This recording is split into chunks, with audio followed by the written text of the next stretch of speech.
Hello दोस्तों, कैसे हैं आप सब। स्वागत है आप सभी का कॉमिक वर्ल्ड चैनल पर। तो चलिए दोस्तों शुरू करते हैं राधा कॉमिक्स में ताबूत। चित्रांकन ठाकुर आर्ट्स, लेखक अनिल सलूजा। सेठ शेर सिंह की कोठी इस वक्त अंधेरे में पूरी तरह से डूबी हुई थी। तभी अंधेरे में से एक साया दरबान के पीछे से उभरा और फिर अंधेरे में ही तीन और साए वहाँ प्रकट हुए और अगले ही पल एक साए के हाथ में एक चाकू चमक उठा और दरबान की आत्मा परमात्मा से मिल गई। मर गया, चलो अंदर चलें। ठप, और वे कोठी के अंदर प्रवेश कर गए। वो खिड़की खुली हुई है, चलो उसी में से ही अंदर प्रवेश करते हैं। जरा संभल कर। उधर सेठ शेर सिंह आने वाले खतरे से अनभिज्ञ गहरी नींद सो रहा था। तभी शेर सिंह के कमरे का दरवाज़ा बहुत ही धीरे से खुलने लगा। आहट सुनकर शेर सिंह चौंक पड़ा। कौन है? और जैसे ही उसने बेड स्विच ऑन किया, कमरा रोशनी से भर उठा। कौन हो तुम लोग? तुम्हारी मौत सेठ। मेरी मौत? हाँ, तुम्हारे भांजे ने तेरी मौत का सुपारी दिया है, हमें दिया है। सुपारी मतलब मुंबईया भाषा में किसी भी आपराधिक कार्य के लिए लिया गया ठेका सुपारी कहलाता है। पूरे 40 लाख में सुपारी लिया है। हा हा हा हा हा। नहीं, विजय मुझे धोखा नहीं दे सकता, वह ऐसा नहीं कर सकता। और जैसे ही उसने पलंग पर से उठना चाहा, उठता कहाँ है सेठ, तुझे तो यहीं इसी पलंग पर मरना है। हा हा हा हा हा हा। और वे चारों मौत के परवाने बनकर सेठ के इर्द गिर्द खड़े होकर जोर जोर से हंसने लगे। और कुछ देर बाद ही कश्मकश के बाद शेर सिंह स्वयं मर चुका था। चलो, कुछ ही देर में वे शेर सिंह की लाश के साथ कोठी के पीछे खड़े थे। चलो जल्दी से लाश को डिक्की में डाल दो। खटाक। चलो, ताबूत तैयार करवा दिया था ना? हाँ, मैं खुद उसे ठिकाने पर रखवा कर आया था। 1 घंटे बाद शेर सिंह की लाश को वे एक कमरे में रखे उसके सामने खड़े थे। ताबूत पिछले कमरे में ले चलो, आओ। और ताबूत के आने के उपरांत उन्होंने शेर सिंह की लाश उसमें डाल दी। जल्दी करो, अभी इसे दफनाना भी है। ठक ठक। तत्पश्चात ताबूत को कार में रख दिया गया। कुछ ही देर में कार एक स्थान पर खड़ी थी। यहाँ चारों तरफ खेती कहते हैं, किसी को सपने में भी गुमान नहीं होगा कि लाश या दफन हो सकती है। और तुरंत ही चारों फावड़े से मिट्टी खोदने लगे। कुछ देर की मेहनत के बाद जब खड्डा तैयार हो गया तो चारों ने मिलकर ताबूत निकाला और उसे खड्डे में डाल दिया और कब्र को वापस मिट्टी से भर दिया गया। अब कोई सपने में अनुमान नहीं लगा सकता कि सेठ शेर सिंह यहाँ सो रहा है। वहाँ से वे चारों सीधा शेर सिंह के भांजे के पास पहुँचे। काम हो गया। तुम्हारा मामा इस वक्त उस स्थान पर ढका हुआ है जिसमें ढूंढना अब तुम्हारे लिए भी मुश्किल होगा। अब अपने मामा की करोड़ों की जायदाद का मालिक मैं हूँ। हा हा हा हा हा हा। अपने करोड़पति होने का जश्न बाद में मनाना सेठ, पहले हमारी फीस हमारे हवाले कर दो। ज़रूर, अभी लो, गिन लो, पूरे 40 लाख हैं। लेकिन अपने वायदे के मुताबिक तुम्हें कल ही यह शहर छोड़ देना है और साल भर तक यहाँ शक्ल भी नहीं दिखानी। हमें अपना वायदा याद है सेठ, हम कल ही ये शहर छोड़ देंगे। और 1 साल बाद जब हम वापस लौटेंगे तो हम मवाली नहीं बल्कि सभ्य और शरीफ नागरिक गिने जाएंगे। हा हा हा हा हा। और अपने रुपए लेकर वे तीनों वहाँ से निकल गए। 1 साल बाद सर, नई कॉलोनी के लिए सरकार ने इस स्थान की मंजूरी दे दी है। हाँ, और मैं इसी ज़मीन का मुआयना करने आया हूँ। जगह बिल्कुल सही है, शहर भी कोई ख़ास दूर नहीं, बस अड्डा, रेलवे स्टेशन वगैरह सब तरफ से काफ़ी सहूलियतें हैं। बस फसल कटते ही ये ज़मीन एक्वायर कर ली जाएगी और फिर इस स्थान पर बनेगी एक मॉडर्न कॉलोनी। और फसल कटने के बाद सरकार ने वह ज़मीन किसानों से खरीद ली। लीजिए, आप ही उस कॉलोनी का मुहूर्त कीजिए। बधाई हो। बस अब जल्द से जल्द इस कॉलोनी का पूरा करवा दीजिए। और उसी दिन से नींव खोदने का काम आरंभ हो गया। शाम होते होते काफ़ी काम निपट गया। अगर काम की रफ्तार इसी तरह चलती रही तो साल भर में कॉलोनी तैयार हो जाएगी। उसी दिन वे चारों रघु, प्रेम, शिवा तथा नंदू इज्जतदार नागरिक बनकर शहर में आ गए थे।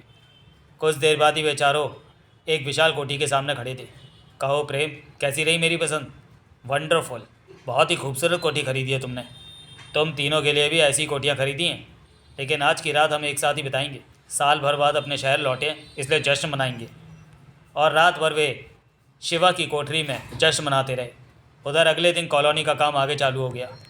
खुदाई करते करते एकाएक ही एक मजदूर रुक गया। अरे, लगता है नीचे कोई खजाना दबा है। तुरंत ही वह अपने एक दोस्त मजदूर के पास आया। क्या बात है बिरजू? मेरे साथ आ, तुझे एक चीज़ दिखाता हूँ। देख खजाना। किसी से कुछ ना कहना। तुरंत ही इसके ऊपर मिट्टी डाल दे। रात को चुपचाप आकर इस पेटी को निकाल लेंगे। तू ठीक कहता है भरतू, और रात के अंधेरे में भड़तू और बिरजू तेजी से उस स्थान को खोदने लगे जहाँ पर कि ताबूत रखा था। काफ़ी भारी पेटी है यार, माल अधिक होगा। ठहर, मैं अभी आता हूँ नीचे। तब दोनों ने मिलकर ताबूत को बाहर निकाल लिया। पेटी बाहर निकालते निकालते सांस फूल गई। कुछ देर सांस निकालने के बाद दोनों ने मिलकर ताबूत उठाया और छुपते छुपाते अपने घर की तरफ चल दिए। घर पहुंचकर दोनों ने ताबूत को नीचे रख दिया। सब, अब जल्दी से इसे खोल, उत्तेजना के मारे मेरा बुरा हाल हो रहा है। चल भड़तू, अब तू ढक्कन उठा इस पेटी का और दर्शन करा खजाने की। अच्छा। और जैसे ही भड़तू ने ढक्कन हटाया, लाश! तभी और फिर देखते देखते लाश का रूप बदलने लगा। हा हा हा हा, बचाओ, नहीं! बदला बदला, हा हा हा हा हा हा। और फिर देखते देखते लाश की आंखों में प्रेम का अक्स उभर आया। और डालो मीनू डार्लिंग, आज तो नशा ही नहीं हो रहा। क्या हुआ? चीखी क्यों तुम? खून! ये कैसे हुआ? शराब की जगह खून? कहीं मैं बहक तो नहीं गया? तभी एकाएक ही लाइट गुल हो गई और उसके साथ ही हवा भी तेज चलने लगी। अरे, ये लाइटें बंद कैसे हो गई? लगता है फ्यूज़ उड़ गया है, कहता हुआ प्रेम जैसे ही बाहर बढ़ने को हुआ। कौन है? और उसी वक्त लाइट आ गई। आई! कौन हो तुम? मुझे नहीं पहचाना? 1 साल पहले मेरा कत्ल करते समय तो तुमने मुझे पहचान लिया था। और उसके साथ ही शेर सिंह? हाँ, मैं वही शेर सिंह हूँ और अब अपना बदला लेने के लिए ही जागा हूँ। और उसके साथ ही नहीं, मुझे माफ़ कर दो शेर सिंह। हा हा हा हा, बचाओ बचाओ! अगले दिन। क्या कह रहा है तू? मैं सच कह रहा हूँ यार। सुबह मैंने खुद प्रेम को पंखे के साथ लटका देखा। साथ ही मैंने एक लड़की को भी बेहोश देखा। वह लड़की कहाँ है? उसे मैं अपने साथ ले आया हूँ, तुम खुद ही पूछ लो। और रघु ने तुरंत ही मीनू को अंदर बुलवा लिया। प्रेम को किसने मारा है? वह तो कोई भूत लगता था, कहकर मीनू उसे अपने बेहोश होने तक की बातें बताती चली गई। पूरी बात सुनकर बुरी तरह से सभी चौंक पड़े। ऐसा कैसे हो सकता है? अवश्य किसी ने भूत का मांस चढ़ा रखा होगा ताकि प्रेम का कत्ल होते वक्त कोई उसकी असली शक्ल न देख पाए। उसी रात वह सोया हुआ मुर्दा फिर से जाग उठा। इधर रघु अपनी कोठी में इस वक्त बिल्कुल चौकन्ना बैठा हुआ था। प्रेम की मौत से हालांकि मुझ में खौफ भर दिया है, फिर भी मुझे अपनी रक्षा का इंतज़ाम करना होगा। इसके साथ होने पर मुझे हर खतरे को झेलने की ताकत आ जाएगी। तभी हवा का एक तेज झोंका उस कमरे में प्रविष्ट हुआ। कौन? इधर देख रघु, मैं वहाँ नहीं, यहाँ हूँ। कौन?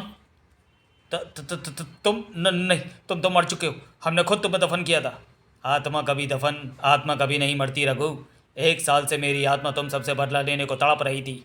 नहीं, तो तुम शेर सिंह नहीं हो सकते। अवश्य तुम बहरूपी हो। हा हा हा हा हा हा। मरे हुए को मारने की कोशिश कर रहे हो रघु?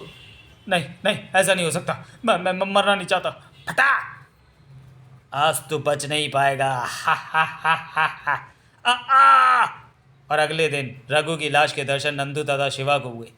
ओह, रघु को भी मार डाला? शिवा, लगता है हत्यारा बहुत ही खतरनाक है। हमें तुरंत ही शहर छोड़कर भाग जाना चाहिए। तू ठीक कहता है नंदू। रघु तथा प्रेम की हत्या ने मेरे दिल में भी खौफ भर दिया है। और उसी वक्त वे दोनों कार में बैठ वहाँ से रवाना हो गए। अरे ये क्या? मेरा पैर एक्सीलेटर पर दब क्यों रहा है? धीरे चला शिवा, कहीं कोई एक्सीडेंट ना कर बैठे तू। यार, एक्सीलेटर से पाँव ही नहीं उठ रहा। बहुत ज़ोर लगा रहा हूँ लेकिन हिल ही नहीं रहा पैर। अरे ये क्या? स्टीयरिंग स्वयं ही घूम रहा है। बचाओ बचाओ! हा हा हा हा हा। तभी कार अचानक हवा में उड़ने लगी। ये क्या? कार उड़ कैसे रही है? कौन है? मुझे नहीं पहचानता? मैं हूँ शेर सिंह। नहीं नहीं। हाँ, तुम्हारे दोनों साथियों को मैंने ही मारा है और अब तुम्हारी बारी है। हा हा हा हा हा। और उसी के साथ ही उड़ती हुई कार तेजी से गहरे पानी की तरफ बढ़ने लगी। बचाओ! धड़ाम! हा हा हा हा हा हा। उधर शेर सिंह का भांजा विजय इस वक्त अपने बेडरूम में बेफिक्री से सो रहा था। तभी फ़ोन की घंटी बजी। ट्रिन ट्रिन। हेलो, सेठ विजय कुमार स्पीकिंग।